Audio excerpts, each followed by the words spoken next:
একজন বাবা তার ছেলেকে বাঁচাতে এক ভয়াবহ মিশন। আর এই মুভি কখন রিলিজ হবে আর কত তারিখে এবার রিলিজ হবে তা জানতে আজকের এই ভিডিও।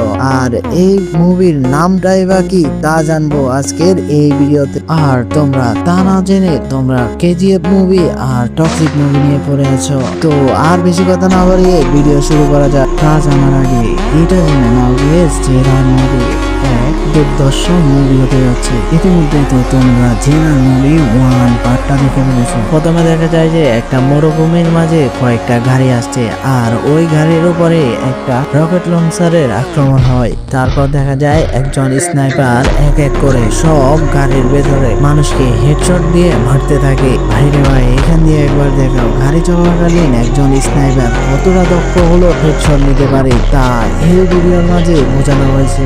গাড়ি চলাকালীন একটা মানুষ যখন মানুষের নিখুঁত হেডশট নিতে পারে তাহলে ভাবো ওই মানুষটা কত ভয়ানক হবে আর ওই মানুষটা ফোর্সি বা কতটা ভয়ানক হবে। তারপর দেখানো হয় আমাদের মেইন চরিত্রকে যে এখানে একজন সাধারণ মানুষ হিসেবে বসবাস করছে। আর আমরা তো জানি সাইলেন্সের পেছনে একটা ওয়াইলেন্স থাকে। তো ভাবো 10 বছর আগে যে এক মারাত্মক স্নাইপার ফোর্সের লিডার ছিল আর যখন তার পরিবারের গায়ে একটা গুন্ডা হাত দিয়েছিল তখন তার মাথা কি ঠিক থাকবে নাকি সে ওয়াইলেন্স হয়ে যাবে?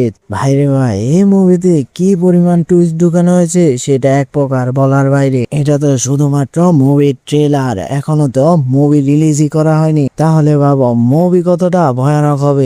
আর এই মুভি তোমরা পুরোপুরি বাংলা এক্সপ্লেন দেখতে আমার দি মুভি ম্যান ইউটিউব চ্যানেলটি এখনই সাবস্ক্রাইব করে রাখো আর একটা বেল আইকন বাজিয়ে আমার পাশে থাকবে, তাহলে আমি ভিডিও বানাতে আরো আগ্রহী হব। তারপর দেখানো হয় সে তার পরিবারের জন্য ওই ভয়াবহ মিশনে নেমে যায়। জেলার মুভি রিলিজ করা হবে জুলাই মাসের 2 তারিখে। দ্বিতীয় পার্টের জন্য একটা সাবস্ক্রাইব এন্ড একটা বেল আইকন বাজিয়ে যাবে। আর যদি তোমরা ফেসবুক থেকে দেখে থাকো তাহলে একটা ফলো আর বেল আইকন বাজিয়ে দিয়ে যাবে, তাহলে আমি তোমাদের জন্য আরো নতুন নতুন মুভি নিয়ে আসবো।